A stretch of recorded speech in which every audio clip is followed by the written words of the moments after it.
Pedestrians crowd the rainy streets of White Rock, Colorado.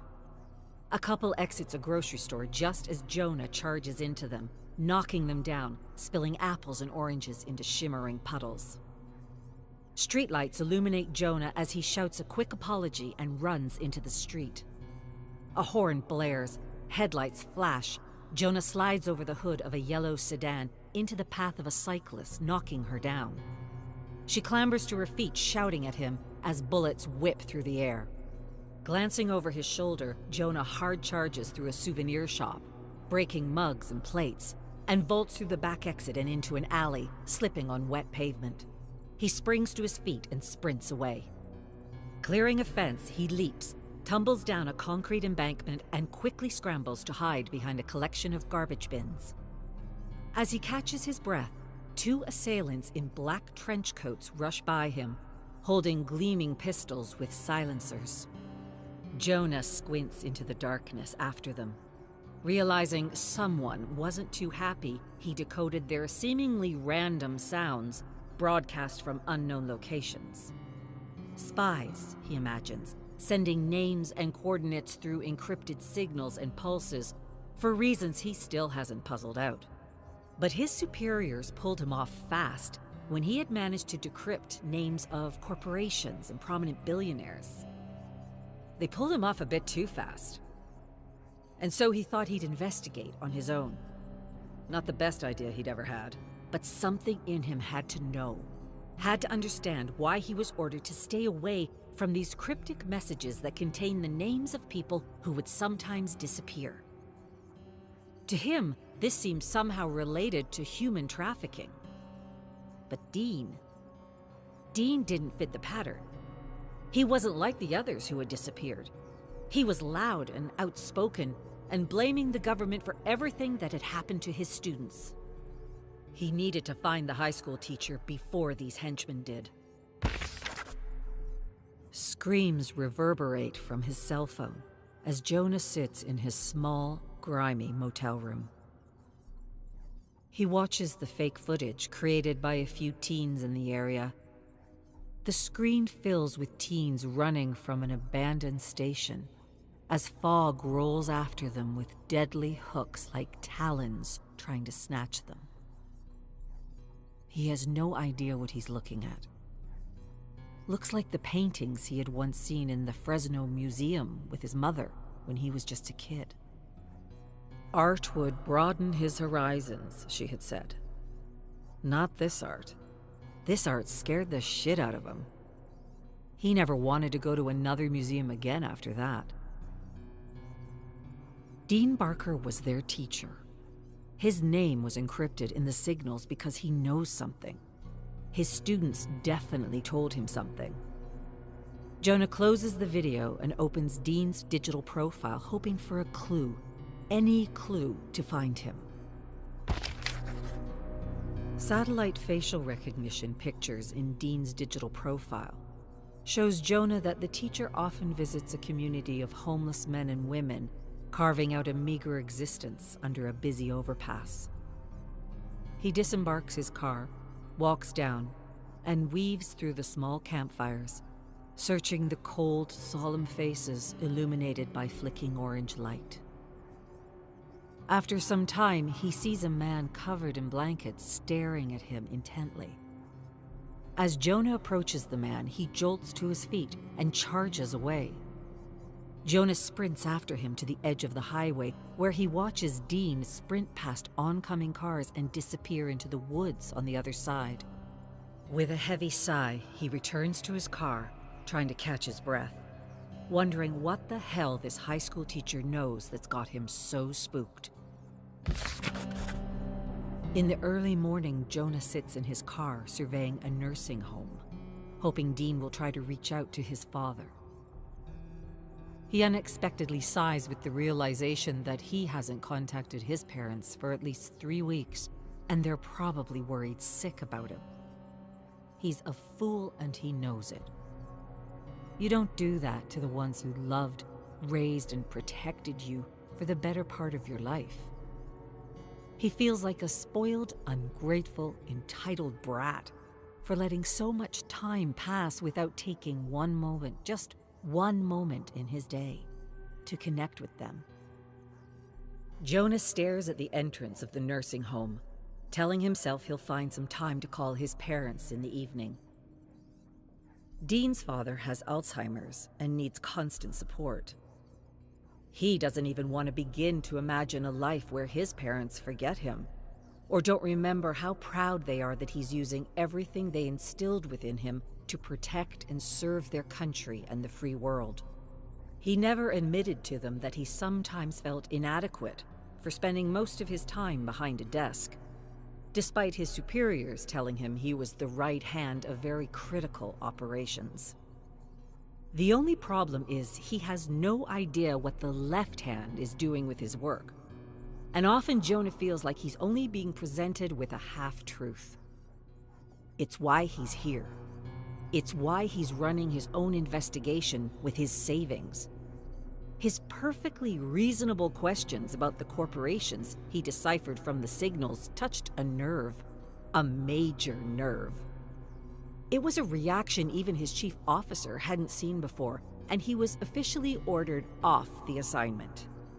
And so, being a good right hand, he officially moved on to a new assignment. Unofficially, though, he had questions he needed answered. As the sun slips below the horizon, Jonah spots a man leaving the nursing home through the side exit. Jonah disembarks and follows the man to the back of the home, where he loses him. Again. He curses under his breath and feels like he has to brush up on his fieldwork.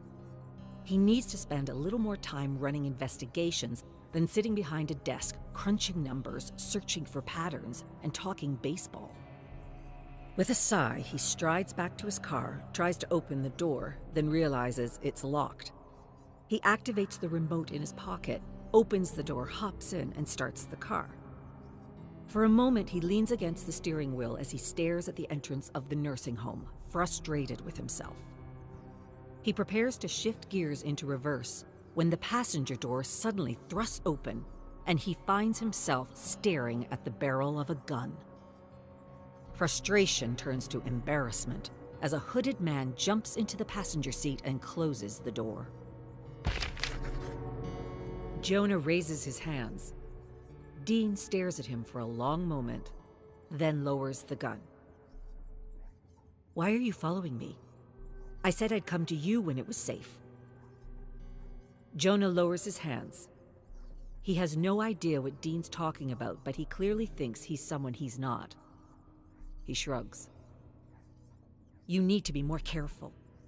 If I spotted you this easily, they'll spot you too. These people after me are highly trained, ex-military. They're pros. You don't see them coming before they put a bullet in your head." Jonah saw them coming when he was searching Dean's apartment. "How do you know I'm not one of them?" Dean swallows hard. "I'd be dead by now. You still want to talk to me? It's not too late to back away from the rabbit hole." "I do." "Drive. I'll tell you where to go." Dean refers to Jonah as Max, thinking he works with an independent organization investigating a series of missing persons. He directs him to a dirt road, which he follows to an old, decrepit wooden bridge. Jonah brakes to a stop by the woods and turns to Dean, who stares blankly at the bridge in the moonlight. Dean sighs. "My father and I used to fish in the river under that bridge. We had some good times." "What do you know about me, Max?" Jonah turns his gaze from him. "You were a high school teacher. You quit last year after the junkyard tragedy." "That was no tragedy. I knew those kids. They didn't bad trip and kill each other. They did a lot of stupid things, but they didn't do that." Jonah nods attentively. At first, I thought spooks set them up, but then I realized it was much bigger than that. Aren't you going to take notes? Jonah taps his temple with a finger. I'll remember. Right. Well, Johnny and the others picked up signals from the old abandoned station in the mountains. Weird frequencies and vibrations. And they went up to see what was going on. And when they reached the station, they filmed a bunch of maniacs in robes conducting some ancient ritual while impaling some drugged man who had no idea what was going on. Jonah raises his eyebrows skeptically. That was fake footage, a prank to go viral. Dean shakes his head solemnly. I wish it were. They'd still be alive if it were. Mockingbirds embedded in the media told 10 lies to hide one truth. Then they discredited and eliminated the source. Dean was referring to an old initiative which had been shut down years before Jonah was born. Jonah sighed skeptically and would have normally dismissed this man as a conspiracy junkie, except for the fact that his name was important enough to encrypt in a series of signals. Before they were eliminated, they went up to the station again and got more footage before those bastards destroyed the bridge to get up there. I released some of that footage, and they responded. 10 lies to hide one truth. And somehow I must have left a digital trail. Dean shakes his head and stares blankly out of the windshield. The rabbit hole goes deep on this one. Real deep. Our institutions have been compromised by a few idiots trying to bring a very dark thing into our world. Jonah nods thoughtfully, just as a bullet punches into the rear of the car. Without hesitation, Dean vaults out into the high grass and charges through the woods. Jonah jumps out after him. Jonah moves stealthily through the shadows with his gun at the ready. He counted 2 assailants pursuing them, and he figures they're the same 2 who confronted him at Dean's apartment.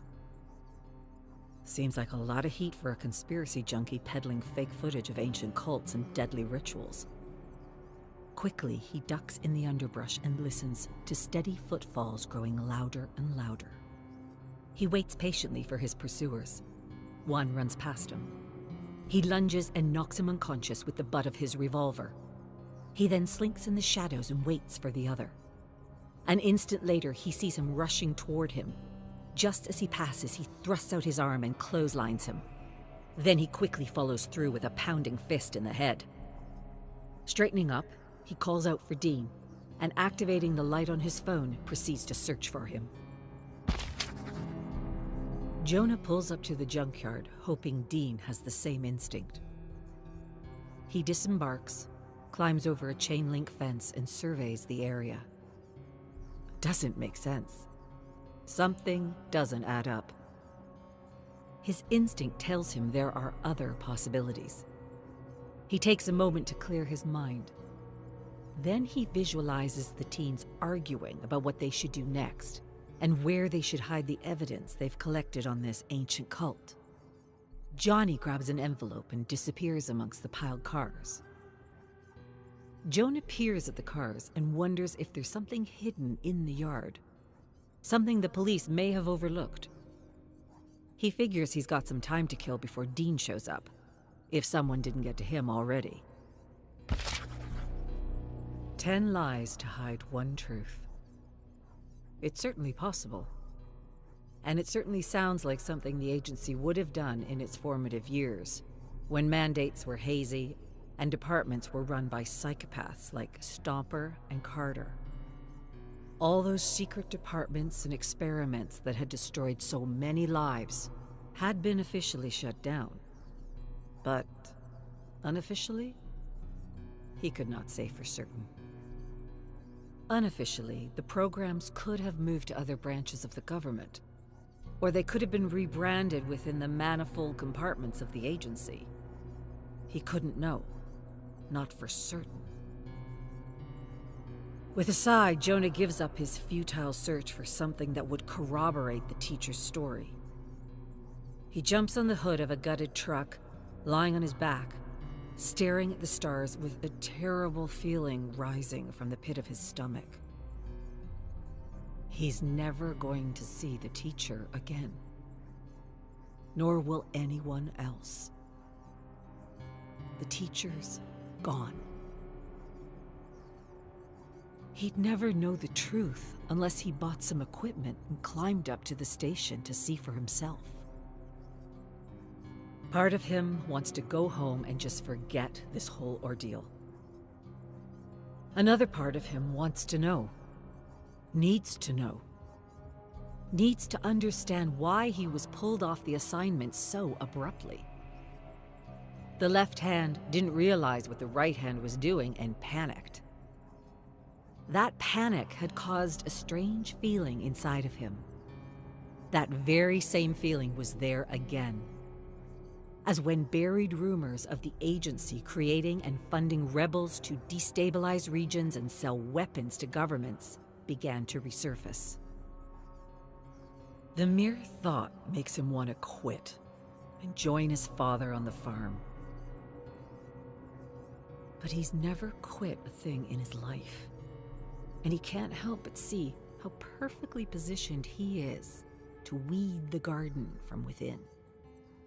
Perhaps even kill a few snakes while he's at it. Seems to him quitting would only allow the weeds to grow and the snakes to reign. He couldn't allow that, and he certainly couldn't turn his back on his country, even if it meant living a double life. It's what he was doing anyway. The more he thought about it, the more he realized he was in for the climb of his life.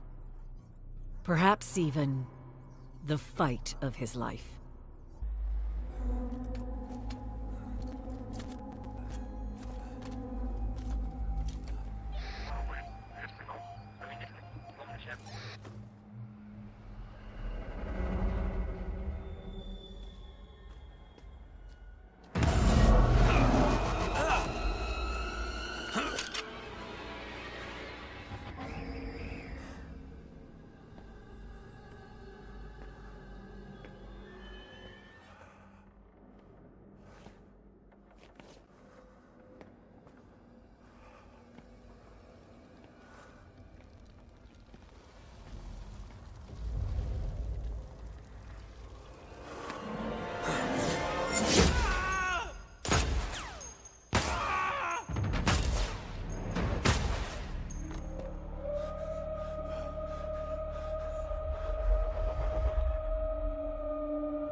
Subscribe to Lady Judge, cause she's my friend till the end.